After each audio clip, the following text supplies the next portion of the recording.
Okay. Hey everybody, and welcome to tonight's Vorpal board session. Tonight we have a really special guest. We have from Button Shy Games, Jason Tagmire. Jason, thanks so much for joining us. Hey, of course. That's awesome. And we're going to be playing Button Shy's currently live Kickstarter title, Hierarchy. And this one is really neat. It's a wallet game, which I think Button Shy is pretty well known for. But it is a all open information game. So Jason and I will both be able to see everything in each other's hands, and we're gonna. It's got a little bit of kind of like a chess feel where you're trying to checkmate each other, but it plays really quick. And we're going to play it three different ways. For people who are familiar with Vorpal board, we're going to do a bunch of different ways to play this game on the platform, and hopefully you guys enjoy it. But the first thing I wanted to ask about, this is a game that is currently live on Kickstarter. It is now normal for Button Shy, crushing its goal. It's at $13,000 of a $1,000 target. It's got 3 days to go. It's steadily approaching the 1,000 backer mark. I think it's 700 and something right now. And it was designed by a gentleman named Hugo Kawamata, and I believe, from following Jason on Twitter, that it's a pretty interesting story how you guys got hooked up with each other. So how did that go, Jason? Oh, yeah. So there was a Reddit thread, and I browse board game. I spend way too much time on Reddit. iPhone now tells me how long I spend on Reddit, and it's sickening. But I browse board game Reddit quite a bit, and I don't comment there as much as I read, and I don't post there that much, and even got booted off for posting too much about my own stuff. So I've been diving around and searching, and I saw this thread, and it was like, I designed a 14-card game. Check it out. It's called Hierarchy. So I just downloaded it immediately and wrote Button Shy here, downloaded. Or no, somebody actually said Button Shy should check out this game. You should reach out to Button Shy. They make these little tiny games. So I downloaded it, checked it out, and it was really good. And the buzz was really buzzing there. People were talking about, because it's perfect information, like people were trying to develop the game right there. Like, why don't you have cards hidden and things like that? And meanwhile, I'm thinking of how I'm going to develop it. Like, no way, cards are going to be front and back are going to be the same thing. And there's no way that you should even step away from perfect information, because then you become every other game that's out there. And that was like the beauty of it was different. Everything was in your face. It was small. It was tiny, and it was really good. And people were going through all the cards and trying to figure out which ones are going to be other ones, and making spreadsheets and making within like 2 days there were custom versions. It was just really cool. It was really cool to see. And then I talked to Hugo, and I was like, yeah, we should probably do this. Yeah, it seems like this one is like a perfect Button Shy match, right? So if for folks who are not familiar with Button Shy games, most of them come in these wallet size packaging, and if you open it up, it's got kind of like just two little slots in there, and then this title, you can see all the scan cards in here. But the neat thing, and you mentioned it, Jason, is that the cards are two-sided, where you have the yellow side and the purple side, and they are identical on both sides, and you'll see how that plays out when we actually do the gameplay session. So the total size of this title, there it is, right? So yeah. It is the perfect, put it into your wallet size packaging and keep it in your backpack, put it in your pocket. It takes up a tiny amount of space on the table. So yeah, it's just those stories about how a game comes from sort of somebody's brain into fruition is always really fascinating to me. And I looked into it a little bit, and it looks like Hugo had built some digital versions of this game as well in the past. So he had been kind of working on building this up on his own prior to running into you, which I think is pretty neat. Yeah, and this is his first published design, it's super cool. We've been able to do that a bunch of times through our contests and things like that. So yeah, it was a really good experience working with them, and it was perfect for our line, because we do well with small player counts, because there's not a lot of cards to work with. If everybody is holding 4 or 5 cards, then you run out really quickly. But it was really cool because it was different than everything else on our line, but it fits that pocket mold so well. Yeah, and then you mentioned something which is a perfect segue. Thank you. We didn't plan this, but I wanted to ask you about the contests because I believe it's your most recent contest. So for viewers, Jason does, or Button Shy does design contests, and the cool part about them, in my opinion, is that they're very constrained. So the contests have a theme. Usually it's something like, oh, you can only have X number of cards, or the cards have to be identical, which I believe is the latest contest. And that one, in my little corner of Twitter, board game Twitter, seems like it really blew up. I think you got over like 250 responses, and it seems like everybody on my chain was like doing a design for that. So what was your reaction to that kind of a response? Was that like the most you ever got for one of your design challenges? We've been doing design challenges for a couple of years, and the most we got previously was 108 for the Gen Cant, I think, 2018 contest. The winners were Tussie Mussy, which is one of our biggest selling games, by Elizabeth Hargrave, and Season of Rice, which we did here, by Corey Damey. That was our biggest one previously. This one received 220. I'm holding it. Yeah, that's good.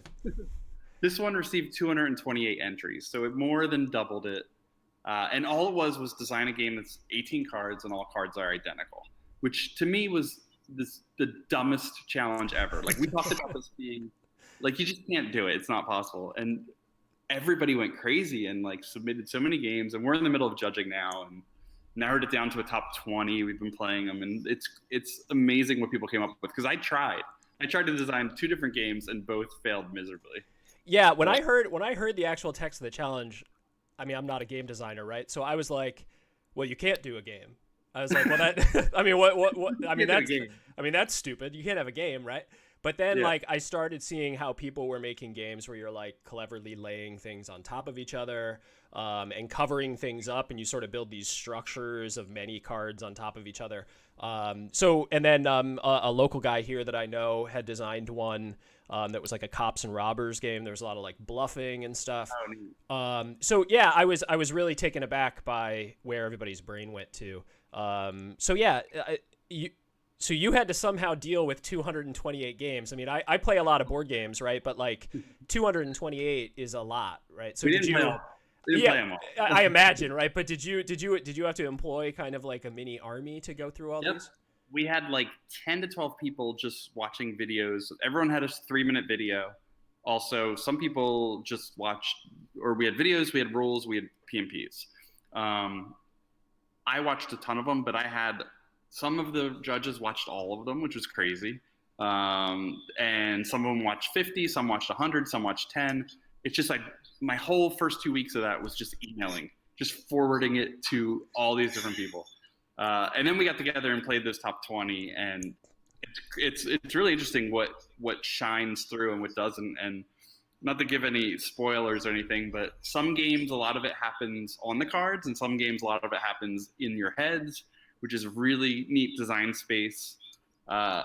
It's a variety, though. There's a ton of variety in that top 20. So is that something you're going to keep doing? Because, I guess the devil here is, like, it's great that it's super popular and you have a community of people who all want to do this, right? But, like, I can't feel like it's maintainable if you keep getting, like, 300, 400 designs for each of these challenges, right? Well, we got through. It's amazing that we were able to get through the 228 and narrow it down in, I believe, 5 days. Okay. So we just had enough people, and I learned so much from it, like what not to do. Don't put it all in an email, put it onto a spreadsheet somewhere. Just direct people to the spreadsheet once, So I learned a lot about how to do it. And as long as those people are willing to jump in every month, or other people as well, as long as I can have a team together, it's doable. Okay. We're doing a video series for it, so that's a lot of extra work. It's weekly, so the video series is weekly. The contests are monthly, so we're already on to the October challenge, which is design a game 18 cards that doesn't use a table or a surface. Okay. So it's all played in the hands somehow. And I'm already thinking about next month what it's going to be, as we're halfway through this month. So it's all wild, but it's the couple things that it's doing is we have our eyes on all these new games, which is great. It's the best way for me to view new games, is that I have these judges to help validate my decisions, and I don't, just fall in love with something that nobody else is going to like, which happens all the time. And it's just it's really cool to see all the talent out there that you wouldn't see on a daily basis. We get pitches by email occasionally, but when you have a 228 to pick from, it's a really neat process. Yeah, and I think just I love the idea where everything is so constrained that everybody can kind of sit down, and it's you know, some of the things that I dislike about Kickstarter sometimes is that the games are huge, right? It's these like massive, hey, to get it all, it's going to be $500, you know, like that, you know, and you get 6 expansions, and everybody kind of talks about how many components there are in all the games. And then you have Button Shy over here doing like 1 Kickstarter a month. Yeah. That is, you know, 18 cards and is super tight, and you can play it in 10 minutes or whatever, and is unique, right? Like, I think, I don't know, it's very neat to me that those two things can both live at the same time and be such a juxtaposition of each other. There's a lot of people ask, like, when are we going to run out of 18 card games and things like that? Yeah. And I'm like, well, we just got 228 new ones. Right, yeah.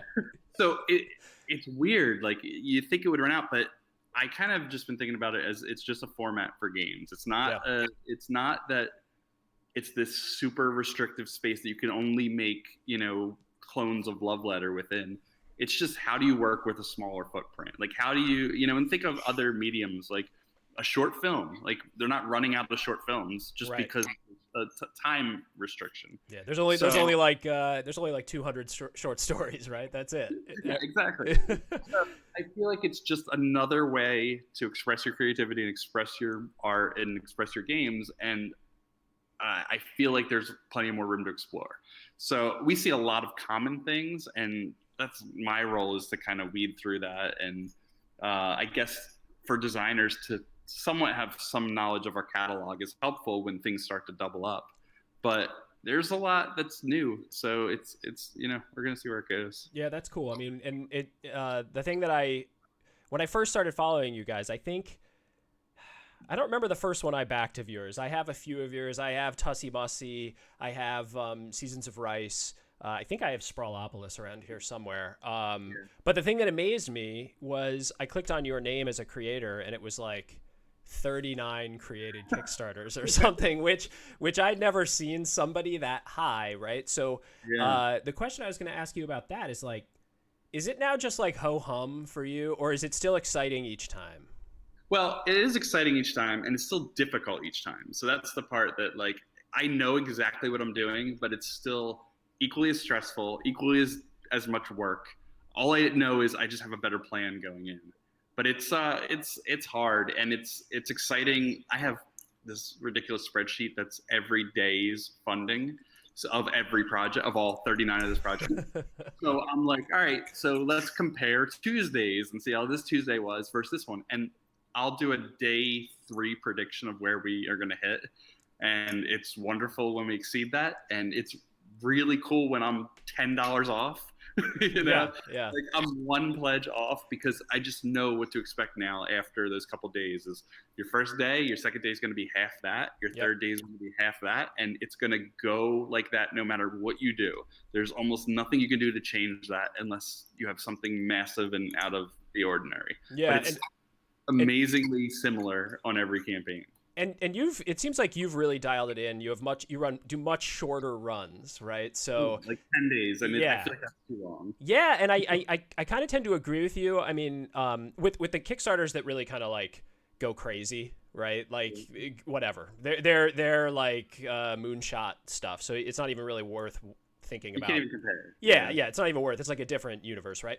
But for most campaigns, I mean, and I don't know if you know our history. We ran a campaign in the spring, and we barely missed.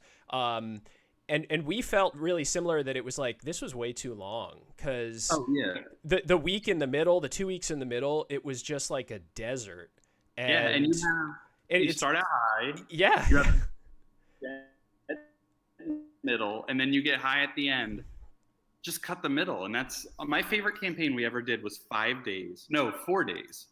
And it was Black Friday through Cyber Monday, which was a terrible, time whatsoever. Right. But it was a fantasy football themed game. So it was the perfect time for that. But we were on the just launched list and the ending soon list at the same time, which was amazing. You're on you're visible everywhere, but there was just no middle. We just cut the middle completely, and I would love to do that all the time. But like to do this, you need to hit any podcast, to hit any media, you need a solid week to 10 days, or else you're just gonna. So many people will be like, I didn't even know that happened. Yeah, and then obviously in the type of campaigns you all run, now you have people who know about you, right? And like so much of running successful Kickstarters is like bringing your own audience, right? And now you have people who have played Button Shy games, who have backed previous Button Shy games. So it seems like that sort of success will just kind of build on itself and really be maintainable, which is cool.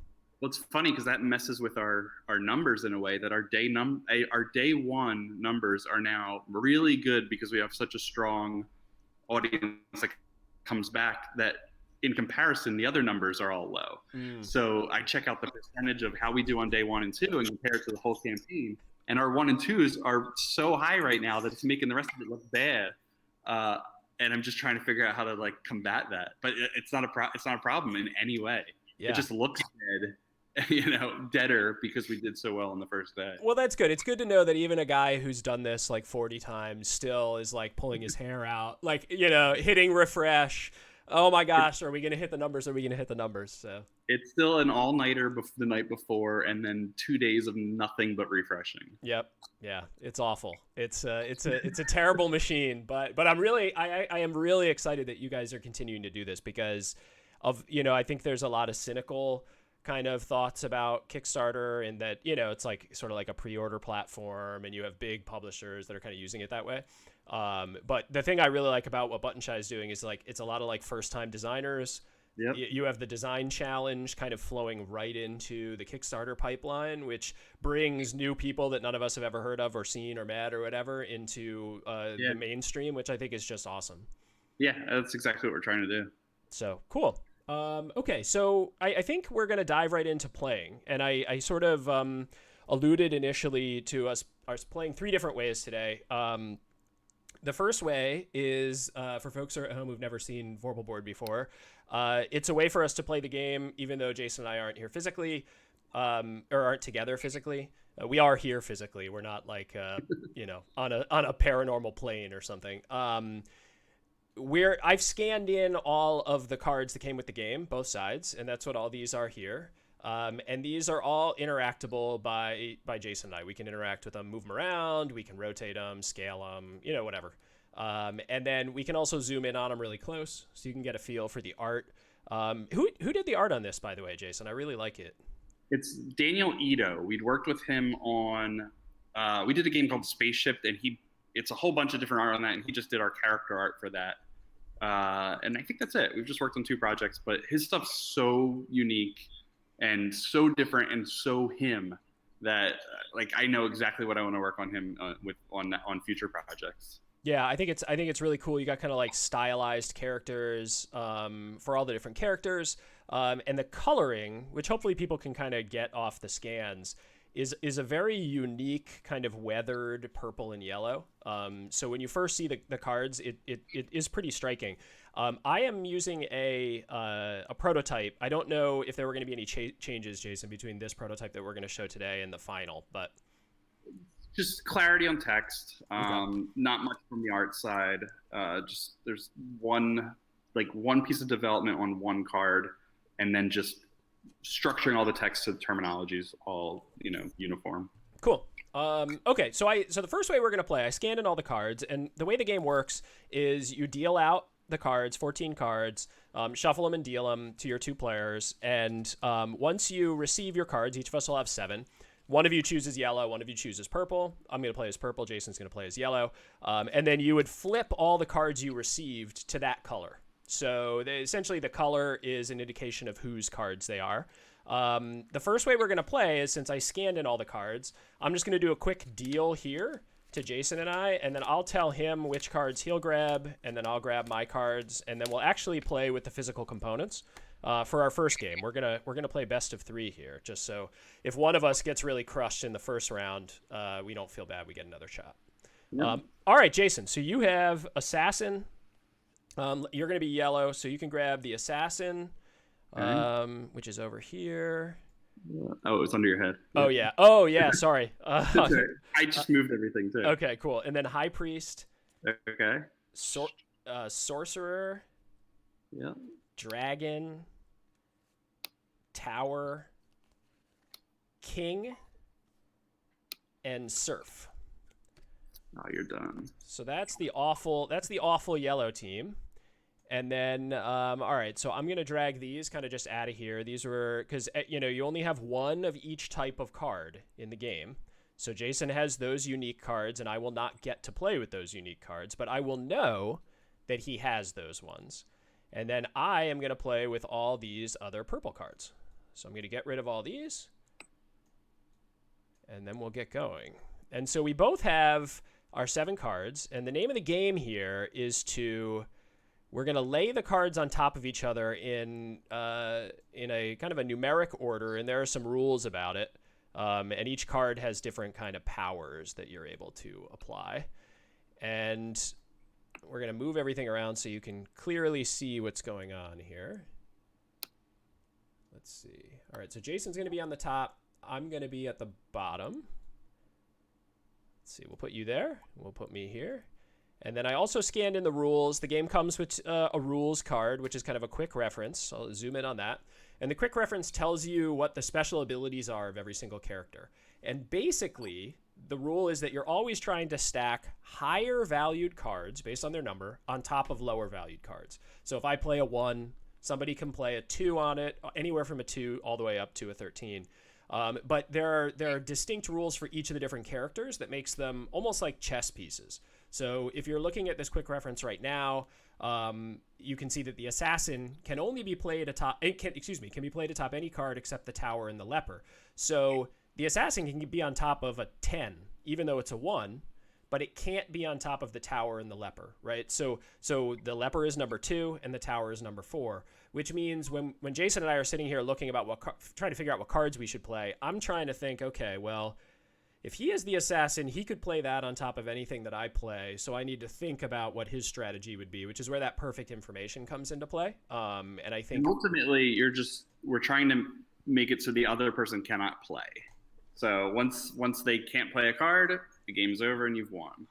Yep. And so it has very much a feel of like sort of checkmating somebody, that if you can get them, all right, so if I can figure out how to get him to play his king, then I can checkmate him once he gets that king out. And I have I've probably been about 50% with one loss. And the games have always been kind of close. I've had a couple of little like, oops, I totally blew it moments where somebody checkmated me in like 3 turns. But that's, I like that that's possible. Okay, yeah, so it's a game where you can learn. That's what it's in for the long haul, which I like. And then the way that you determine who goes first is that whoever has the imposter goes first. And the imposter is this character. The cool thing about the imposter is that you can play this as a copy of any card played by your opponent. So it's kind of like this weird equalizer that can come out later in the game and could be anything. It could be a king. It could be a really powerful card. It could be the assassin, etc. All right, so let's see where I want to start. Man, I have some interesting cards. I don't have any great low value cards because the leper is really good. The leper can be played on top of really powerful cards. So I don't want to play the leper right away because it's a 2. Even though it's a 2, I don't want to get it out. The knight has what I view as kind of a weaker skill. It can be played on top of the dragon, which is something that Jason has. If I had the dragon, maybe I'd say, all right, well, screw it, I'll just play the knight. But all these other cards, some of them I can't even play yet. So, for example, this Baroness card can only be played when there's 7 or fewer cards in it. So I could play the Baroness right out of the gate. And then the Queen can only be played when the Baroness gets played. So I could play the Baroness right away, play a 10, and then make it harder for Jason to, a lot of his cards wouldn't be able to get played right out of the gate. Oh, man. But I'm going to start with the the knight. And the way that the playing works is you just take them, and this card right here, this hierarchy card, comes in the game as well. And you just stack them vertically here. And I started with the knight. So it's Jason's turn. All right. So I've been watching. I've been thinking, and I think I'm going to go with my dragon. Okay. It's a good time that you can't throw that easy knight on top. Yeah, and so the dragon's ability can be played atop the Baroness. So the dragon is kind of similar to the knight in that it has a one-shot ability to go over top a more powerful card, which in this case is the Baroness. And so what's a bummer is I don't know if I'm ever going to get a chance with this surgeon. I guess maybe after you bring the assassin later on. Okay, I am going to play...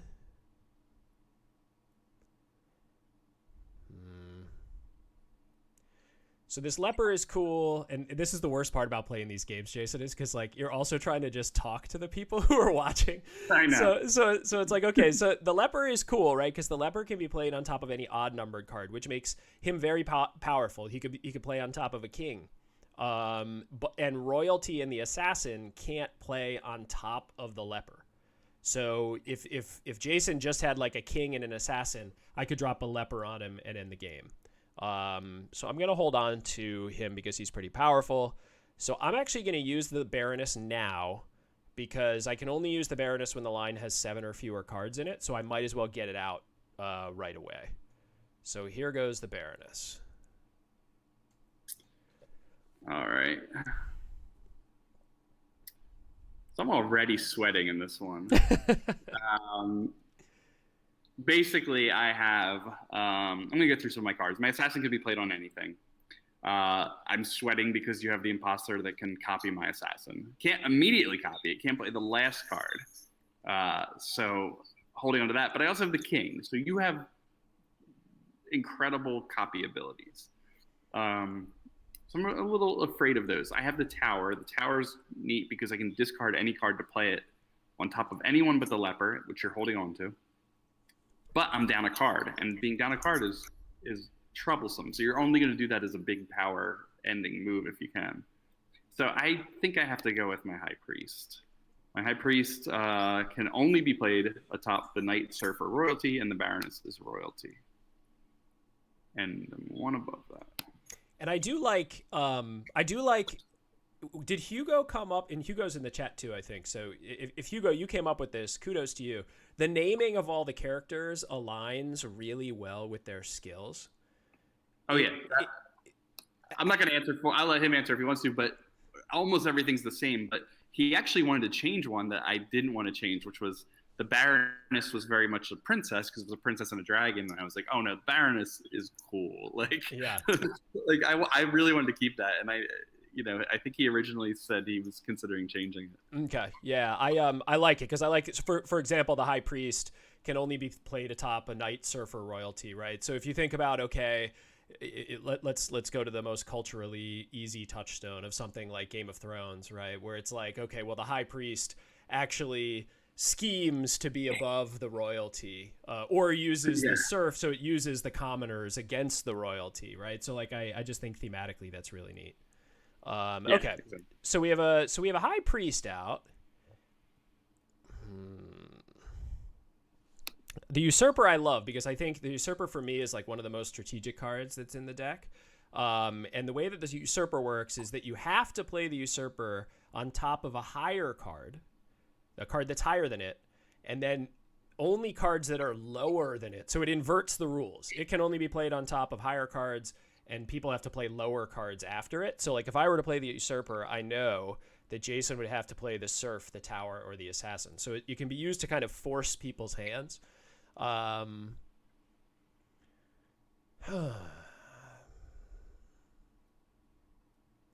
Which I think is what I'm going to do.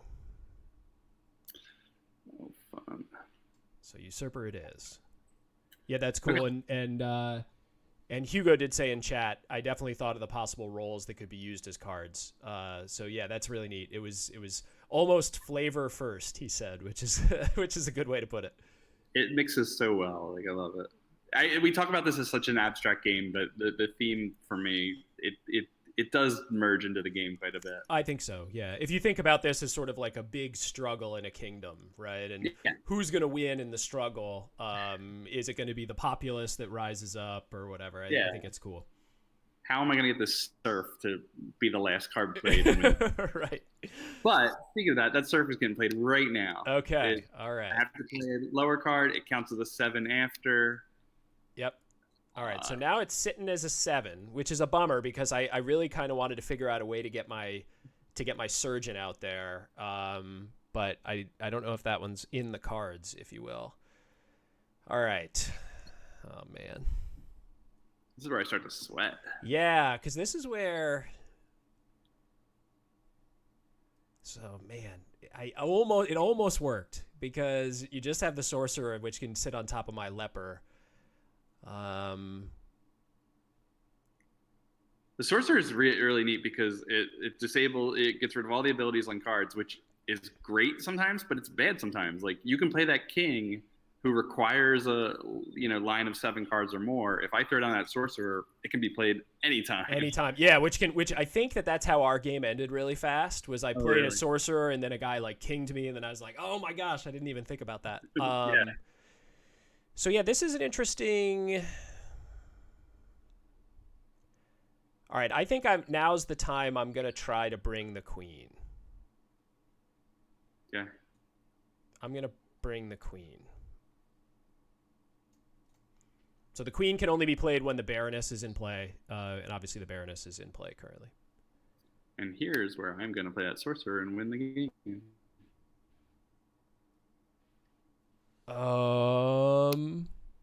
Because you can't. Oh, I'm not allowed to use the imposter. You can't play your 2, and this one is. Oh. Yep. Oh man. Okay, so that's cool. So the sorcerer. Sorcerer is wicked. Sorcerer is super powerful, yeah, because essentially you get to play. So here's a question: how did the sorcerer sit on top of the queen? Oh shoot! I wasn't paying attention. Yes! I'm not going to play that sorcerer. We're back in business. Good call. I just got too excited about it. That's the only one I can't play. I can play everything else. Oh no! Now you know my plan. You know what? I'm in a good spot with the king. If I play the king, you can play it on any odd. Blah. But I'm still safe. I'm not safe with that. Yeah, I am safe with that. Okay. Yeah, let's do the king. Okay, so Darn. That sorcerer is keeping you alive right now. It is. It's yeah. You just can't mess with it. It's great. Yeah. It is one of my favorite ones to end the game on. So I'm in an interesting position because so I have the imposter sitting here, right? And the imposter lets me copy any card that Jason has played, not cards that I have played. And so if I was allowed to, I could do something cool like copying the usurper, but I'm not allowed to copy the usurper because that was one of my cards, and then I could drop that on top of his king, which would further force his hand. But right now my imposter is useless. There's nothing down there that I played that can top the king. Yep. Actually, hold on. The high priest. High priest could. That's actually a good point. Yep. The high priest could. We had a question from Chad about the king. So the king, he doesn't have any special abilities other than he can only be played once there's 7 cards in the line. So it takes a while for him to show up, and obviously that requirement is met currently. And the other thing is he's royalty. So there is a keyword in the game that says royalty, and any of the cards that has this little crown on it indicates that as a royalty card. Sorry, I excuse you, Jay. I spoke over you there, Jason. What were you gonna say? Oh no, I was just saying it's just the highest number in the game. It's a tough one to beat. Yeah, he's the king, baby. I messed up the line. I think I don't know if it's the same on your view. It actually looks okay on my view. Did you like jump a card on top of each other? I was trying to see the high priest and I bumped. Oh yeah, sorry. If you click on him, you can kind of like get him back in order. Get him. If you like drop the high priest and then put him back in there, and then we can like do the usurper. Yep. And then we can do that. Yep. Oh man, we're screwing it up. Yeah. I need to add a button for. Hold on, let me see if I'll just go through and do it real quick. Yep. I need to add a button for changing the Z order. Yeah. So put that on the big enhancement list. It's not often that we play games where we stack like this many cards on top of each other. You could also stagger them. Yeah, I think that's what I'm gonna do. That's how the original prototype was. Okay, cool. And then the usurper was on top of the high priest. And then there it is. The serf, yeah. Then the queen, and then the king. So here we are. Okay, so... Hey, Agent Dave, welcome back, man. All right, so if I play the leper, you can play the sorcerer, and if you play the sorcerer, I can imposter, but then you can assassin. So I can't go that route. Because your surgeon can beat my assassin. Yeah, the surgeon can beat the assassin, but then I'm going to return an opponent's card to your hand. Yeah, I mean, maybe, and that'll be interesting to see what the choice is there. All right, yeah, let's go that route. I'm gonna imposter the high priest. Okay, so the high priest. I don't want to click it. Just the. Oh, you can look down here. Oh yeah, perfect. So it can only be placed it atop was, can only be placed Knight atop Surfer the royalty. Yep. And it was 11. So I have to assassin or tower. I don't think tower would be the best bet. That leaves me with the sorcerer. If I tower, you have to play the surgeon. And I can go over that with the sorcerer, and I'll be okay with the leper, but I don't know what you're going to return. So I don't know if I can do the tower with that return thing. I don't know what I'm going to return. Yeah. I know. Like that's the wild card here. I have a feeling I'll be giving you the surf, though. I'm thinking that's probably the case. Yeah. You've got a bunch of low stuff, so I'm not too worried about that. But how do I stop that surgeon? I'm stuck here. Yeah. All right. I'm gonna assassin.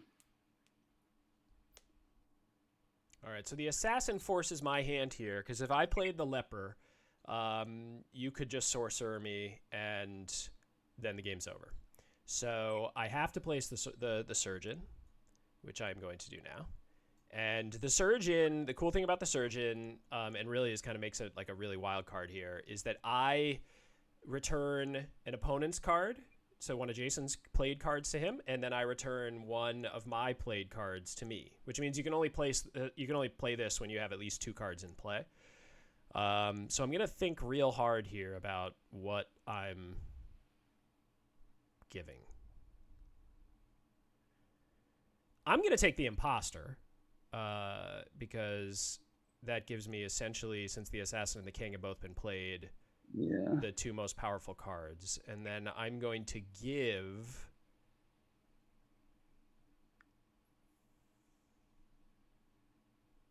I'm going to give you that surf. Yeah, I think that's a good decision. All right. So on top of that surgeon... Oh, I can still win with my sorcerer. Right? Your imposter is nothing. And your leper is nothing. You should have taken. The imposter! I forgot. Essentially, the imposter becomes weak against that. It's just sorcerer. a 0. Yeah, it's not even a card. Oh my gosh! All right, yeah. So I think that time the sorcerer play wins. Yes, because I can't play the leper. I can only place it atop any odd number card. I should have saw that. That was. You needed to pull back like the queen, something. This is a very public embarrassment. Hey, well, I cheated with the sorcerer the first time around. So yeah, no, that's equally cool. Embarrassed. All right, cool. So that's the first win, and that should get everybody who's watching kind of a feeling for how this game plays. And so what we're gonna try to do is I'm gonna just sort of grab a bunch of stuff. I'm not gonna touch anything. Yeah, we're just gonna move all these cards over. We're gonna try to play it a little bit different. And for folks at home, you may have seen Vorpal board played this way, and you may not. But I have a camera over to my left, over my table. It's just a cell phone camera, and I'm going to. Okay, I'm going to start a video stream, and Jason, you should see this popping in. Let me know if you do not. I do. I do see it. Okay, cool. And so the way that I'm going to play this time is I'm actually going to deal out the cards. Oh, hey, Halfheim, thanks so much for hanging out, and thanks for the follow earlier. Have a good night. Okay, so and then I'm actually gonna really deal the cards out, and we're really gonna play. Thanks for the follow, 8-Bit Proxy. Okay, and so Jason, you can see that this is a video right over here. Yep, I can see it. All right, sweet. And this is just another way you can play on Vorpal board. You can actually lay out all the cards, and since this is a perfect information game where you don't have to worry about whose cards are whose, this is a really quick and easy way to play it. So I'm gonna deal out our 2 hands. Have you played? I guess Keyforge. Keyforge isn't perfect information, but it's similar to how I'll play Keyforge. You know, I haven't played Keyforge on this. Keyforge has a wide. It can get real wide on the, Keyforge frightens me, just because it's so, I guess, big. I don't know. It's just it. I've watched people play it a lot on Twitch, and I just it seems like a big learning curve. But maybe I'm misreading that a little bit. But it just can get too big for the screen for me, and also for my pockets too. I have like 50 decks. It's ridiculous. Man! All right, cool. Okay. But I never play in person. I always play like this. So. Oh yeah, you actually do you play it on Skype or something? Yeah, I'll just tilt my phone, my laptop down and trudge through it just to get to play. Yeah, and I mean, I think one of the things that the folks that I play Vorpal board with a lot, sometimes it's a little bit awkward depending on the game, right? Because like the mechanics can be very different. But like the neat part is every time when you're done and you're finished playing, you're gonna go to bed, you're like, man, I wouldn't have been able to play that game otherwise. Yeah. So it's like the little bit of the awkwardness is worth it. Okay, so in this case, I just dealt the cards out. And Jason's going to be along the top, and now you know what all the cards look like. Jason, you still have kind of a zoom in when you put your mouse over here. Oh, no. And then now you see my cards down at the bottom. And great. He'll just ask me to play the card, and then I'll move it. So that's the one thing when you're not playing with physical components, or you're not playing with sort of the scanned-in cards, the players have to communicate that way. And we got a comment from Hugo in chat that says, by the way, James, when you use the sorcerer, you choose a card to return to your opponent, and then they choose a card to return to you. Oh, I did not know that. No, did I mess that up too? I'm going to look at that. And then they return one of your other cards you're on. Oh, okay. So I've played that wrong literally every time I've played the game. And you know what? I probably have too, because they're both pretty intuitive. So yeah, I would have thought for whatever reason I thought it was more powerful than it was. I do like the I have to choose and then you have to choose, because you can try to screw each other over. That's cool. All right, yeah, thanks for the tip, Hugo. All right, so I have you have the the imposter, so you go first. I have quite a bit of I'm not ready for this. Let's see, what is a good start here?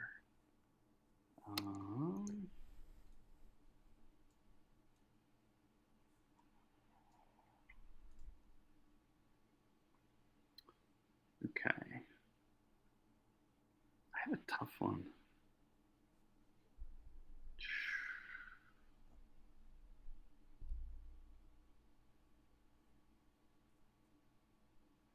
I guess I'm going to have to do that middling thing and start with the dragon. Yeah. I mean, I hated that beginning last time, but I don't see a good way for you to start otherwise either. I have some good stuff. I don't want to mess with it. All right. So, dragon's out. I think I'm going to take the opportunity to use my knight's ability, and I'm going to play the knight. All right. I'm going to let the knight punch above his weight a little bit there.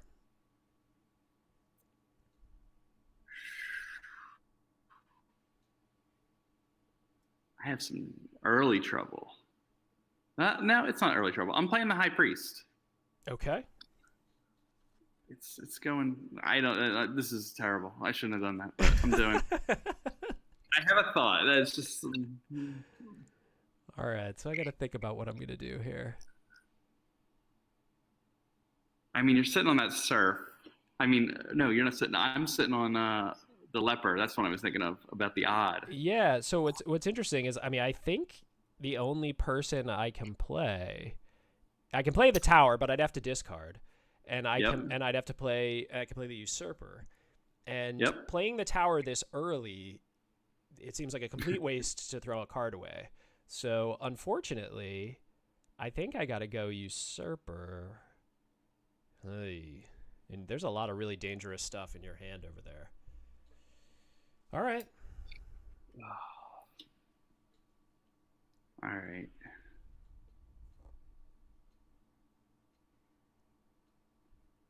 Okay, so I have to go low. I'm not playing the assassin. Really? Are you sure you don't want to play it right now? You don't have a lot of odd numbered cards. True. For me to hang on to that leopard. The leper. I was about to say I didn't know if it was my ears or not, but no, it's me trying to do two things at once.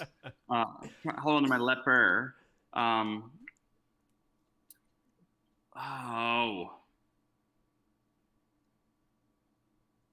don't want to waste my imposter this early, so I'm gonna do the surgeon.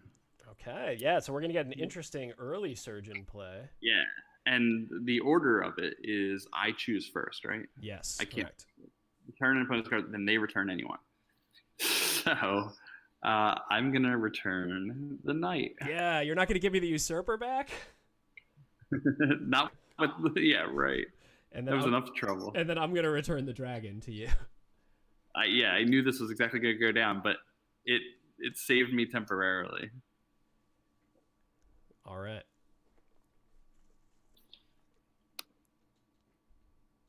So now I have a surgeon sitting out there. Let's see.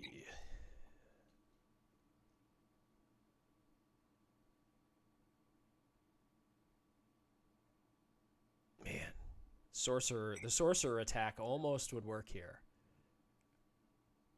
Oh, I was saving my queen for that. Yeah, just hold that queen as long as possible.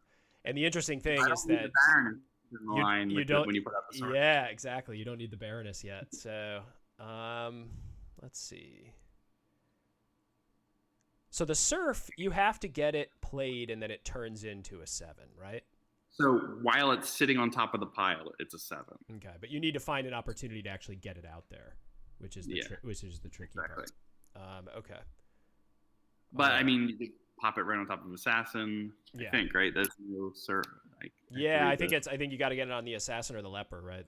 Or start with it, I guess. Yep. All right, so let's see. Or on top of the Usurper as well.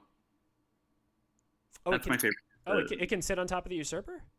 Because the Usurper inverts it. Oh, right. Yep. All right, so let's see. I'm kind of a mess right now. I know.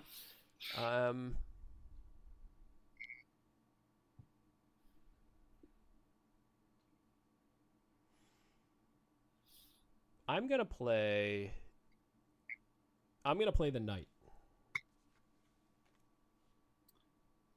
Okay, that's interesting.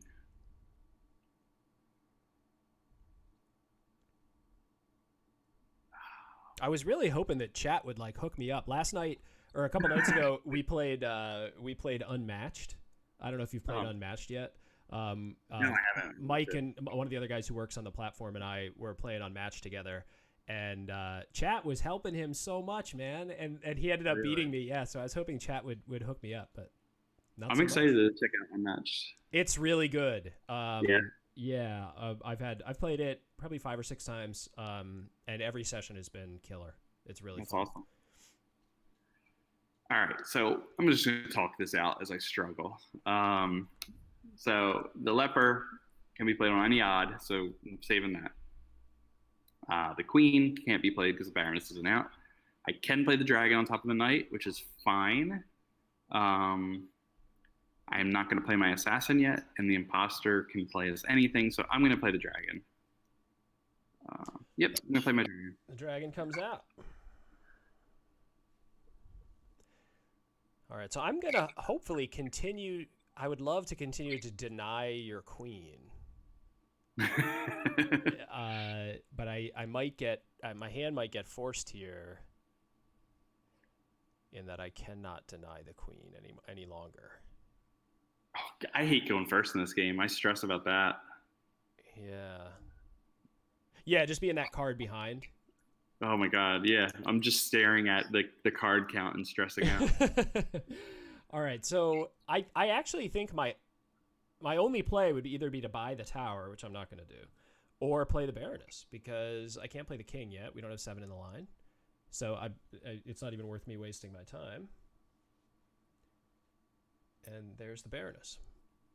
And that forces me to play the queen or the assassin or the imposter. And I'm not playing the queen because I know the situation I can get into.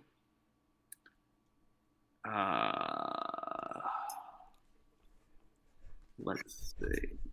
I got you, Hugo. I got you. Don't just keep that one under your hat, man. Wait, he can't be. Jason's in the chat too. Abort. Of all people, he shouldn't be the one helping. All right. So my question is assassin or imposter. My assassin is more flexible because I have other things that can go on top of the tower. If you were to play the tower. My imposter is going to be a high priest. Yep, I'm going to play the imposter as a high priest. Imposter as a high priest. All right, so we're sitting at an 11, and it's just a normal 11, right? There's no weird stuff about it. It's just the high, whatever the high priest is. But this high priest doesn't have any requirements on what can be played on top. Okay, cool. All right, so we got a high priest sitting there, and I can finally king. Yeah. Can finally king, and then you're gonna leper or assassin.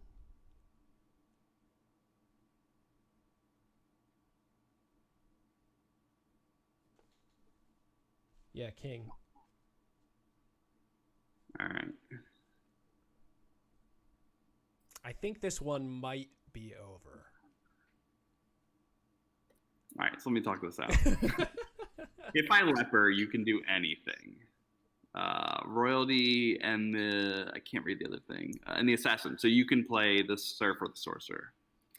If I assassin, I'm fine. And if I can't queen, but I can leper. So if I do the leper, you can do the serf, and I can do my queen, and then I'm done. Oh no. I can do my assassin. And then you can... Okay, yeah. I'm going to leper.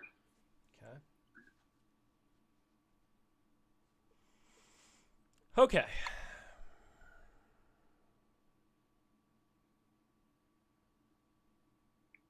So I think I win if I sorcerer.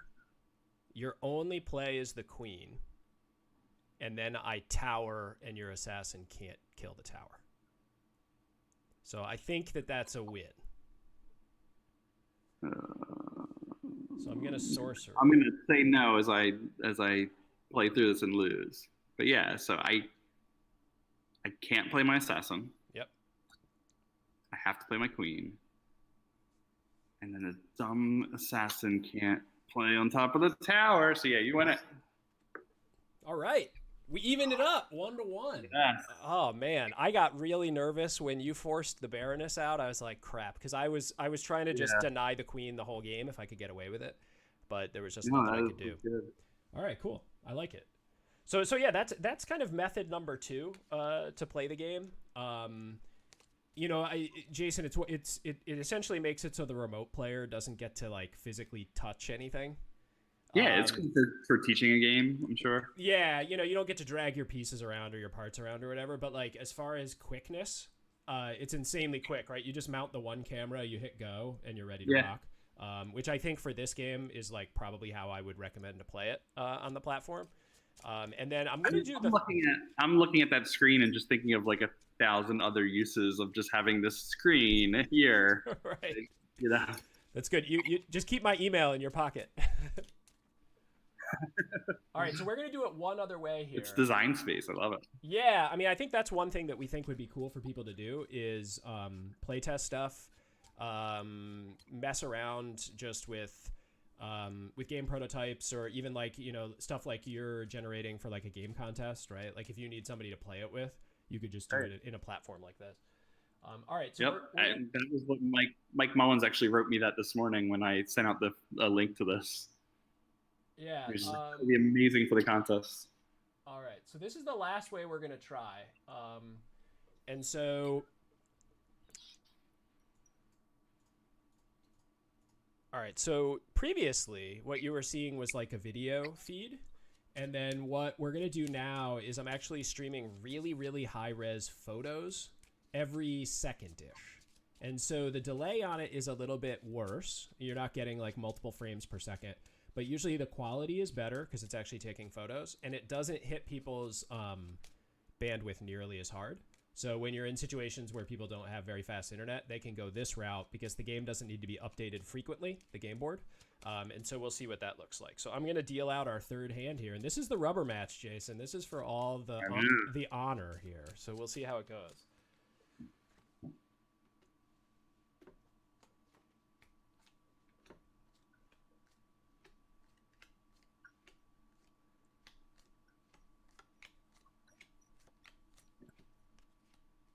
It's funny about the slight delay made it so suspenseful watching these cards come out.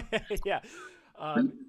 That's actually a good point. Like sometimes it's kind of fun that it's delayed, but other times it's not fun where you're like kind of waiting for a card to flip over. So you'll notice that when you hover on these, like the quality's a lot higher. You can read the text a lot easier on them.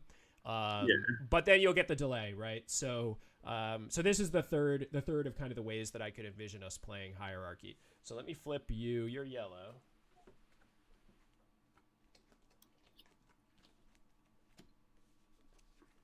And really, we're trying to build a tool that like anybody could use, even if you're in like an area that just doesn't have super high-speed internet. And this way works really well in even like super bad internet scenarios. It's right here. Yeah. But no, it's been holding together pretty good. We've been getting a little bit of a delay on your video every once in a while, but not so bad. Okay. That's We're really, really, really pushing this thing to try to be as like low bandwidth as possible. Oh yeah, just because the realities of like United States internet is such that you're gonna have slow internet. Okay. So you're going first again. Sorry, man. I know. I am looking at it and I'm stressing. All right. So my opening move is pretty limited to my Surf. I mean, I can play my Assassin. I'm not going to. I can play my Leopard. You've had the Assassin every game. I know. Who's shuffling these cards? I don't know. It was off screen. I wasn't sure. So right. I actually have like multiple copies, and I've set them all up, so I know how the game's gonna work. Yeah. All right. Let's do the Surf. All right. Surf's coming out. But you have a pretty high deck, so that's not gonna mess with you too much.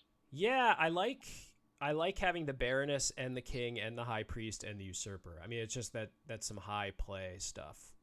Plus, What's cool about the Surf is the Surf counts as a 7, and the Usurper cannot be played on top of it because it's equal. It's an equal value, so it doesn't work either way for that one. All right. So I do have kind of an interesting situation here because I just have a lot of cards that are high that I feel like I'd be wasting if I throw it out there.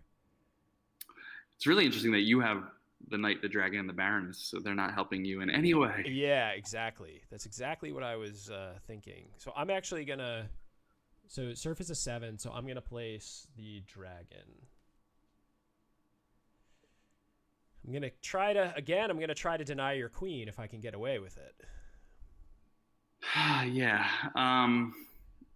So I have the Assassin, so I'm in a good spot there. Except I can't save it for too late because you have that tower. Yeah, it was cool to see the tower actually used as kind of a finishing move. Because Yeah, I haven't played a game where somebody has been able to do that yet, so that was neat to see. Because you can see that it's actually really powerful in that late game play, but you got to get the right situation. All right, I'm in trouble already. I may have to play my assassin. Oh no.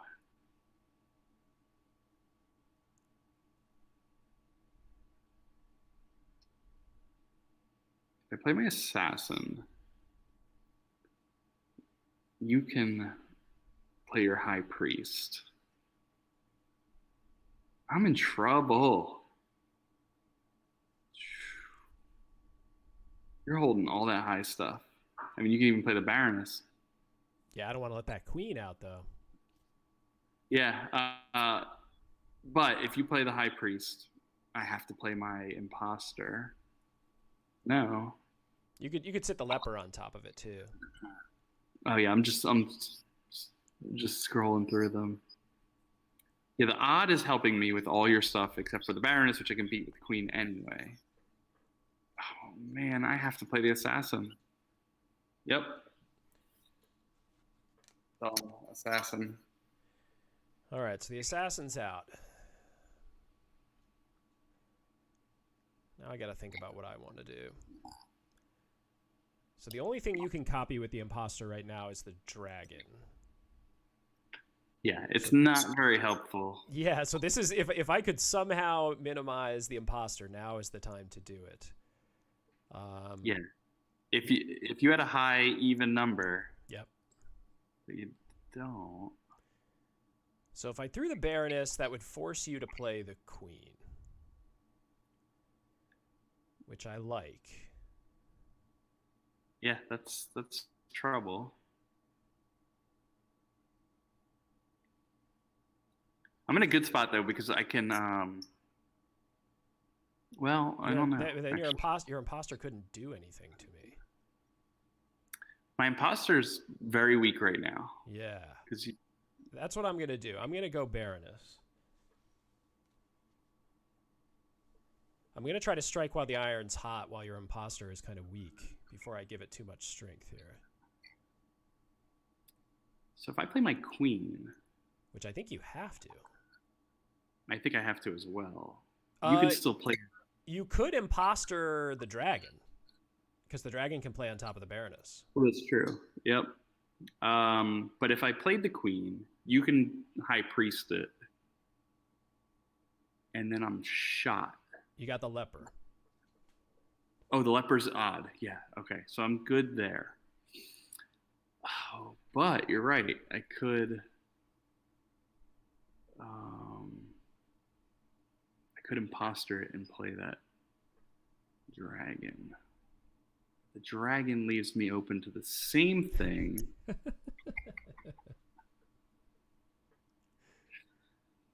Oh, shoot.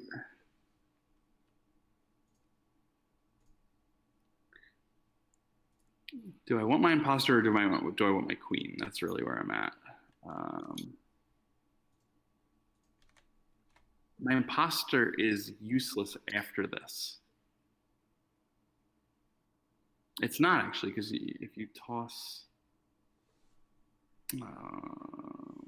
And if you impostered into a dragon, then I could play the knight, right? So that allows me to get the knight back in play. Yeah, but with the knight,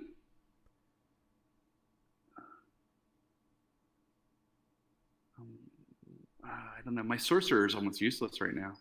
In this game, it's very useless. I'm trying to lean on it, but Surgeon is hard to get out, man. Surgeon isn't getting out this game, and that's where I think the game is lost. Is if you play your tower for any other reason, my Surgeon is not. And I think for that reason, I'm trying to pin you in some other way, because it's not going to go to the end with that. Actually, no. The Surgeon will come out after your usurper if we get that far. Yeah. If we get that far. Oh man, I'm struggling here. Okay. I imposter. I do the dragon. You do the knight. and then I'm back at square one. So I'm gonna queen. This might be the end of. This might be the end of me. All right, so the queen's out. I cannot play the king because we don't have enough cards in the line yet. Yep. So my only options are, well, I actually have a couple options. I could usurp. I could. Yeah, your 3 middle cards are all good. I could tower and I could high priest. If I usurp, then you have the ability to surgeon or leper. And the surgeon adds a whole level of insanity that I don't even want to try to think through. So I'd like to avoid letting you do that. If I high priest, you can leper, and that's it. I waste my leper. Yeah, that would force you to play your leper. Well, I don't waste it. I exhaust my leper, which is right. And then I could knight, which would force you to surgeon or imposter. Well, you can't surgeon the knight. I mean, not surgeon, sorcerer. Yeah, sorcerer or imposter. If you sorcerer, you're dead because I can king you. If you imposter something lower that I've played.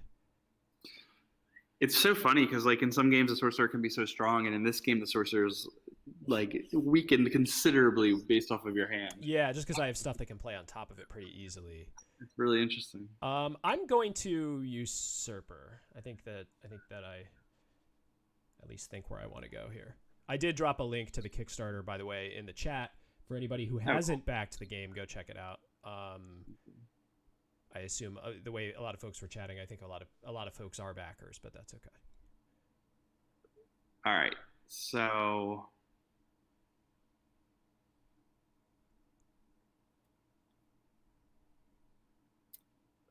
my surgeon is going did I completely screw up what I was going to play there? You can take it back if you want. Yeah, I did. I'm sorry. I was trying to force your leper play, and that was to do the high priest. Okay.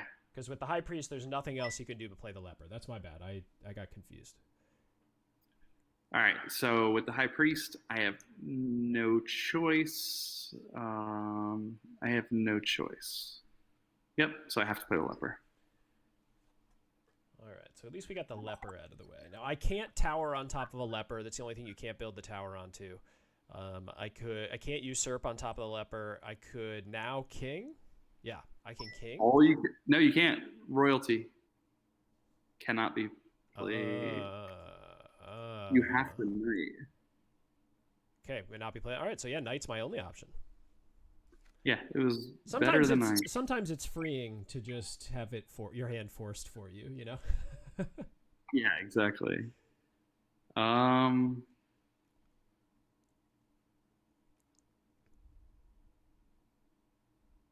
right. I feel like I'm in a decent spot.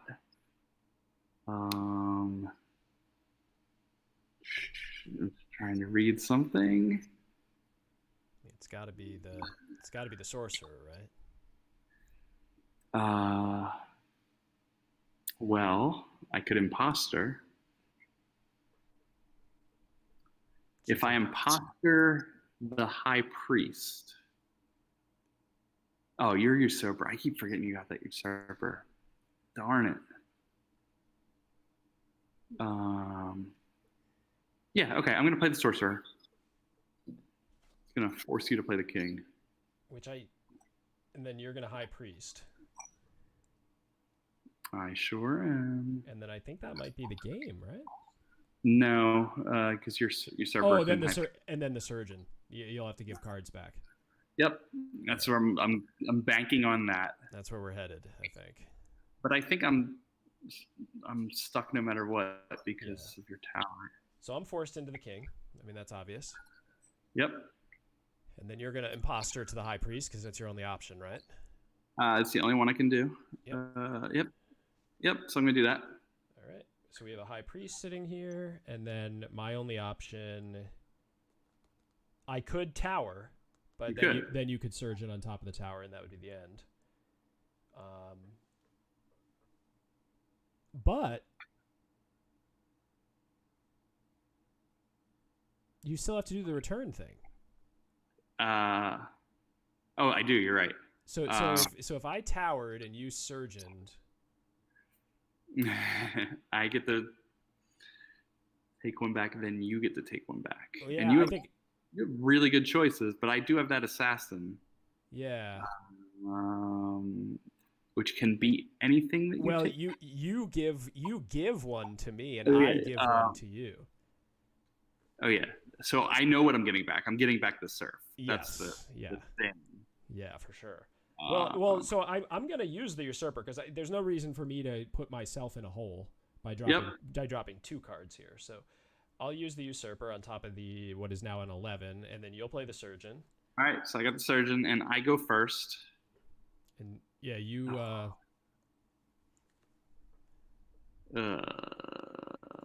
So you got to give me back something. There's nothing. It's anything.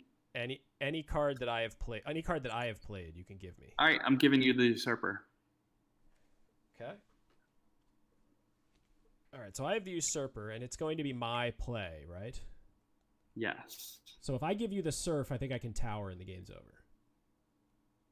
Yeah, I can't cover the tower. Right. So I think that's my play. Right. The surf has discounts this time after play. Yeah. So I'm gonna tower up, discard the usurper. The usurper was my big one because it couldn't be played on top of the surgeon. Right. I mean, it was the best one, but. I don't think there's anything. There's no choice you could have made. Anything you gave me, I would have towered, right? So you had that tower. It was too good. Cool. All right. So yes. All right. No, that was good. All 3 of those games are really cool. I think they all went long too. We didn't have any early closes, but a lot of that I think is just both of us talking through, openly talking through the plays, because there's a couple times you pointed out stuff that I wouldn't have noticed.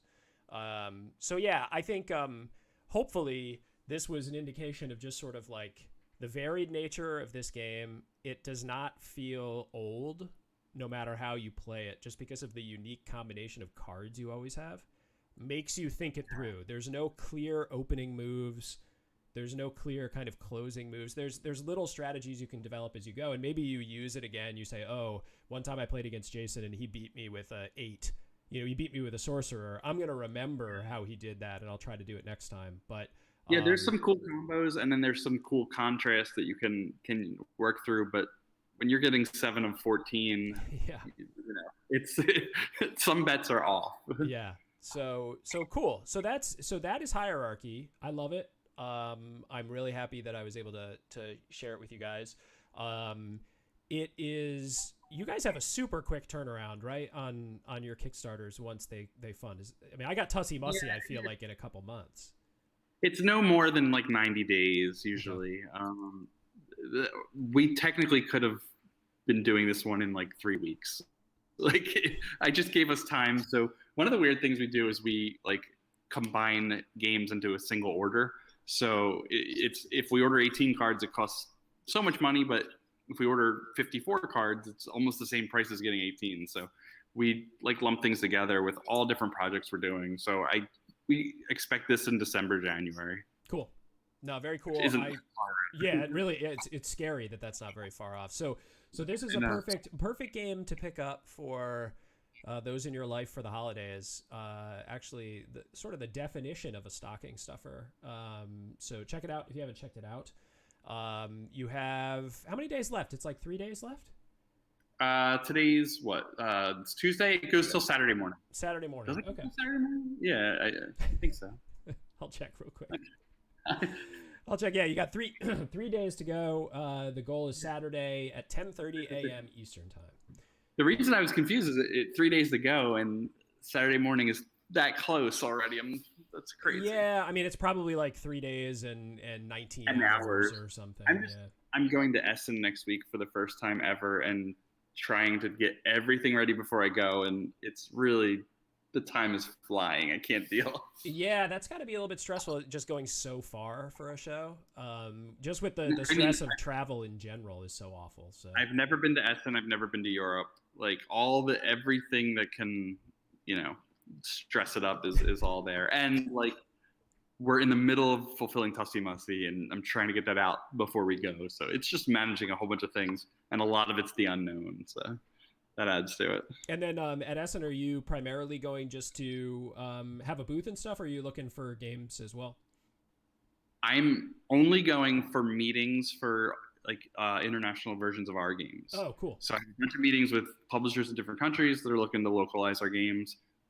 Some people have told me about games I should check out while I'm there for Button Shy, which wasn't really a factor, but I figured if I come across stuff, it'll be awesome. But I've already gotten a couple hits on that. So Oh, that's cool. Do they have like an Unpub kind of adjacent thing at Essen? I don't know. I mean, I know Unpub isn't there, Right, like right. in a sense, but from what I hear, it's very much like more like a trade show than anything else. Okay. And someone described it to me today as like American conventions are like fan gatherings. Like Japanese conventions are like flea markets. And then the big Essen in Germany is like very much like a trade show. Like at 6 o'clock, the doors shut and everybody just goes home and that's it. Okay. Okay. So you know, there's really no playing games there. There's a lot of deals happening and a lot of you know, meetings and stuff like that. But it's very much a place that you go and buy stuff or meet and then head out. Cool. Well, good So luck. I'm planning on doing both. Yeah, hopefully it goes really well. I'm sure it'll be fine. Yeah, I'm excited. But then, okay, so then is there any other cool stuff you can dish on for Button Shy in the next few months? Do you have things in the chamber that you're ready to talk about or not? Well, yeah. One thing we've never done before and haven't announced it or anything, and it's just been kind of weighing on me, is doing a reprint campaign on Kickstarter for some of the games. We've got like 50 some wallet games now. And a couple of them are near selling out or sold out like on our site, but we might have a couple copies here that they're well due for a reprint. So we talked about doing a Kickstarter where we have three games that need to be reprinted that have been out of stock for a little while. And you can get one game, two games, or three. And like super deals, like $10, $9 each for two, and $8 each for three, or something like that. And then we would do stretch goals, which we never do stretch goals because we just present the game in its complete fashion. But the stretch goals would be every time we hit like an extra $2,500 or $5,000, we add a fourth game in. Ah, cool. And that fourth game would be voted on by, you know, we'd give you a couple to choose from. The backers would vote on it. And now all of a sudden we've got 4 games. So we add a new level. You can get 1, 2, 3, or 4. And we would just do this as far as it goes and nice. reprint as much as we can. And what I was trying to find some ways that, you know, some people that have all our stuff might be interested and thinking of, you know, tossing something new into it. And I have something new that we've been sitting on for a while, just a little tiny expansion that I might add in there just to give everybody. But yeah, so we're going to try something really different next month. I think next month. And if Kickstarter allows it, which is always a factor. Yeah, because that's tricky, right? They does that count as adding that's like an extra thing to the campaign? I mean, reprinting something they've done reprint campaigns. Yeah. I've seen that. The problem we have with Kickstarter is that they've denied some of our campaigns or just delayed them because they said, you know, you have prior campaigns that are not fulfilled. And I said, everybody has prior campaigns that are not fulfilled. And our longest prior campaign is like 2 months ago. Right. So by the time we launch that, we'll have Hierarchy and Seasons of Rice still to fulfill. So it's just like, yeah, we're 2 months into it. You've also done like 40 of these, so yeah, and I think that they'd like, say, okay. We've never really had any long outstanding things. We've had like a 2-month delay for card misprints and things like that, but we've never had real big problems. So I'm submitting it to see if they take it, and if they take it, which I'm waiting till till Hierarchy is done to submit. But if they accept it, sometime early November, we'll do that. Cool. All right, breaking news. That's great. I know. But I think that's cool. That's a clever way to restock too, right? Because you can just see where the interest is. And we have like some of these games are like 5 years old. Like our line started in 2014, and some of them from early 2015 have been sold out for a little while. And new fans and all just can't even get them in any way because that's it. We printed 500 back then. Right. So yeah, we're looking to bring some of them back. All right, well, cool. Hopefully that's something that Kickstarter lets through. If we have anybody from Kickstarter watching, just come on, give these guys a break. Yeah. Um, Last time I was like, Cool Mini or Not is running like 100 campaigns, and they're waiting a year. that's Why can't always I do it? that's always the one you can punch up at, right? You can always say like, come on, look at the huge companies, right? They're I a mean, year out or 18 months out on some of these things. you get one rebuttal, and my rebuttal was just, you are featuring Cool Mini or Not today on Kickstarter as a featured game, and they have longer outstanding stuff than us. Yeah. That was my entire rebuttal. All It right. seemed to Well, work. yeah. Hopefully it works. I mean, because I do think that you guys are a really good. I'd say like more wholesome, less cynical model on Kickstarter. Yeah, I really enjoy the stuff money. you do. Like, Yeah. it's just that's how the games are made, and we need it. Cool. And then are you this winter, are you doing any conventions in the United States? Are you going to be at PAX Unplugged?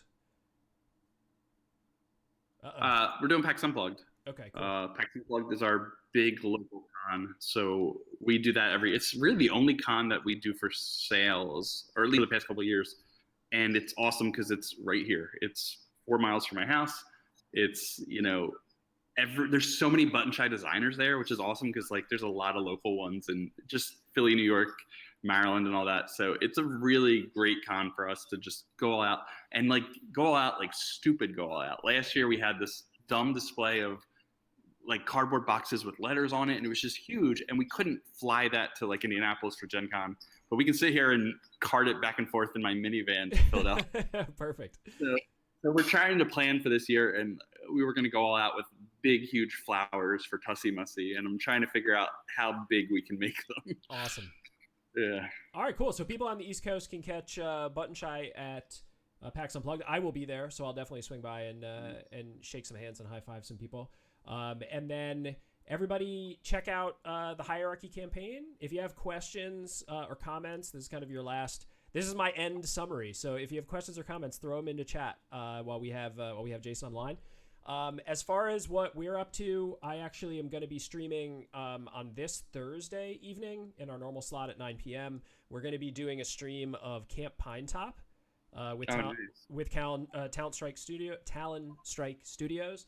And that will be right towards the end of that campaign. They are really close to funding. So if you have not checked out Camp Pinetop and you're a Kickstarter user, definitely go check them out as well. And then come see us do a playthrough on Thursday night. And then we'll probably be going back a little bit more to the team streams of the Vorpal board team next week. But we got one more this week of a current Kickstarter because we love doing those ones. And so as a summary, Jason, thanks so much for coming on. This was great. I had a great time. This was fun. I'm just excited to play some games. yeah. I'm just happy that we were able to show off what I think is a really cool game. Hugo, thanks so much for being in chat, and to all the Vorpal board folks, it was good seeing you tonight, and we will see you in a couple days. Awesome. All right. Thanks. Good night. See ya.